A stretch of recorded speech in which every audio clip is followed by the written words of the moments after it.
नमस्कार। जनसत्ता में सुनिए सुर्खियां, देश दुनिया की बड़ी खबरें।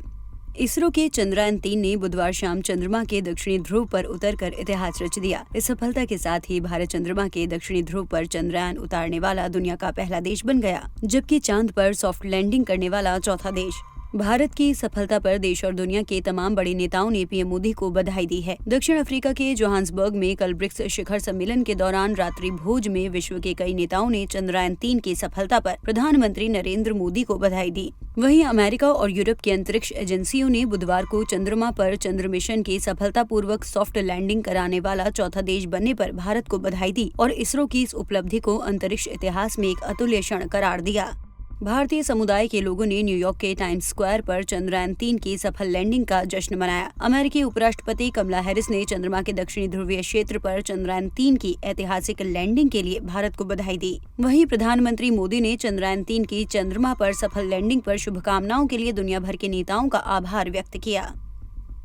23 अगस्त 2023 ये तारीख इतिहास के उन पन्नों में शुमार हो गई है जिन्हें हमेशा इस बात के लिए याद रखा जाएगा कि आज के दिन भारत ने अंतरिक्ष की दुनिया में एक बड़ी कामयाबी हासिल की थी। ये सिर्फ भारत ही नहीं, पूरी दुनिया के लिए चर्चा का विषय है। भारत में बच्चों से लेकर बड़ों तक हर नागरिक खुशी से झूम रहा है। वहीं New York times, the guardian, the Washington post और BBC उन समाचार साइटों में से थे जिन्होंने चंद्रमा के दक्षिणी ध्रुव के पास चंद्रयान-3 की ऐतिहासिक लैंडिंग की सराहना की। आइए जानते हैं दुनिया हमारी इस कामयाबी पर क्या कह रही है।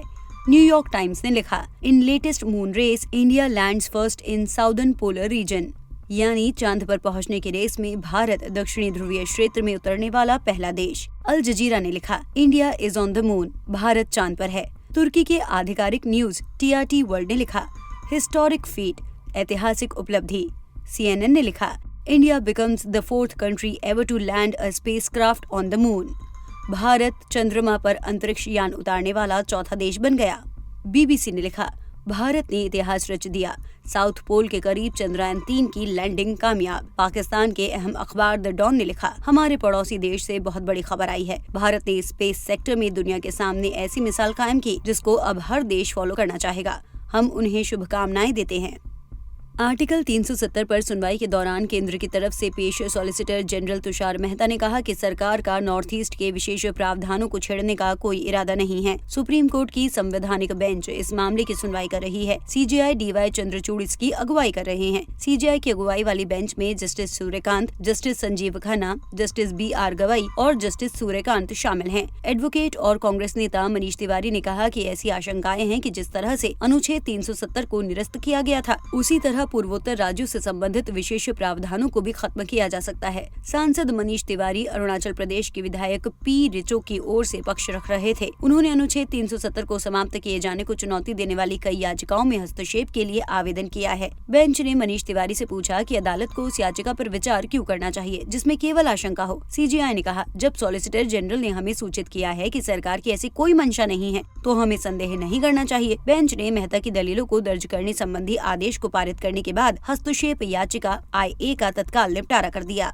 दिल्ली NCR समेत देश के कई राज्यों में बीते 24 घंटों में हुई बारिश से लोगों को उमस भरी गर्मी से राहत मिली। हालांकि पहाड़ी राज्यों में बारिश के कारण समस्याओं का सामना भी करना पड़ा। इस बीच मौसम विभाग ने बारिश को लेकर अलर्ट जारी किया। मौसम विभाग ने कहा कि आज भी कई जगहों पर बूंदाबांदी हो सकती है। मौसम विभाग ने बताया कि दिल्ली NCR में आज भी मौसम खुशनुमा रहेगा। दिल्ली NCR में कई जगहों पर बूंदाबांदी हो सकती है। इस दौरान अधिकतम 33 और न्यूनतम तापमान 26 डिग्री सेल्सियस रहने की संभावना है। साथ ही हवा की गति 8 से 16 किलोमीटर प्रति घंटे तक रह सकती है। वहीं यूपी में भी बारिश का सिलसिला जारी है। यूपी के कई जिलों में बीते 24 घंटे से रुक रुक कर हो रही बारिश से मौसम सुहावना बना हुआ है। मौसम विभाग ने बताया कि गुरुवार को भी यूपी के कई जिलों में बारिश की संभावना है। हालांकि शुक्रवार से इसमें कमी देखने को मिल सकती है। भोपाल प्रतिबंधित आतंकी संगठन ISIS से जुड़ा कासिफ भोपाल में बड़ा धमाका करने की तैयारी में था। रानी कमलापति स्टेशन उसके निशाने पर था। इसके अलावा भोपाल में ही वह भीड़ भाड़ वाली दूसरी जगह भी देख रहा था जहां विस्फोट कर सके। इसके लिए कई बार भोपाल आ चुका था। NIA ने रविवार को उसे जबलपुर से गिरफ्तार कर पूछताछ के लिए न्यायालय से अपनी हिरासत में लिया। वह जबलपुर का ही रहने वाला है। NIA ने इसी वर्ष मई में IS का जबलपुर मॉड्यूल चलाने वाले सैयद मामूर अली, मोहम्मद आदिल खान और मोहम्मद शाहिद को गिरफ्तार किया था। इनसे पूछताछ के बाद NIA की कासिफ पर नजर थी। विस्तार से खबरें पढ़ने के लिए आइए जनसत्ता.com पर। नमस्कार।